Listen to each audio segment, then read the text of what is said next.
याचबरोबर संकल्पना यशस्वीपणे राबवल्या जातात। डिग्रीचा विभाग महाराष्ट्र मुंबई यांना कृपया प्रगतीबद्दल द्यावं त्याची विनंती करते।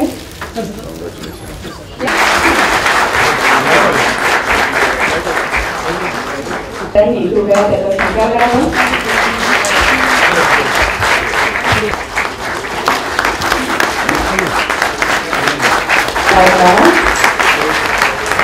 आणि यांची संकल्पना यशस्वीपणे त्यांनी कृपया त्याचा स्वीकार करावा।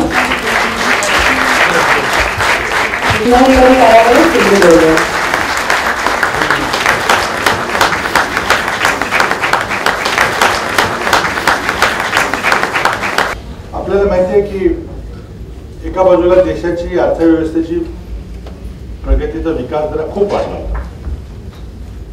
त्यांनी इकॉनॉमिक्सचा वगैरे थोडा अभ्यास केला आपल्याला माहिती आहे की पहिल्या 3-4 दशकामध्ये आपला 3.5% विकास दर, त्याला हिंदू ग्रोथ रेट असं म्हटलं जात होतं।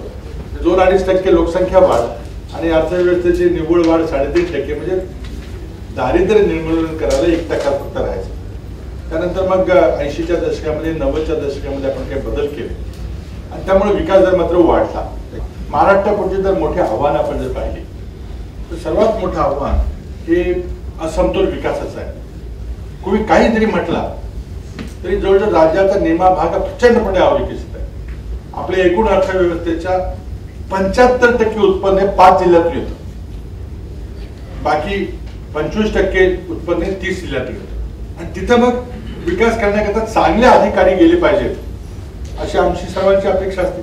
विदर्भ मराठवाड्यामध्ये कुठे चांगले अधिकारी जात नाही आणि त्याकरता तुम्ही सर्वांनी सहकार्य केलं पाहिजे। चांगले अधिकारी अशा भागामध्ये जाऊन तिथला विकास केला पाहिजे, याबद्दल आम्हाला सर्वांना सहकार्य केलं पाहिजे। त्याचबरोबर दुसरं आव्हान मला वाटतं सर्वात मोठं आव्हान जे आहे ते वाढत्या नागरीकरणाचं आहे। 50% लोक आता नागरिक आहेत। यावर्षी सर्वच्या सर्व महानगरपालिकेमध्ये लोकल बॉडी स्टाफचा अकाउंट बेस्ड लेवी आहे, सेल्स टॅक्स प्रमाणेच आपण ते जमा करायचे तो करतोय।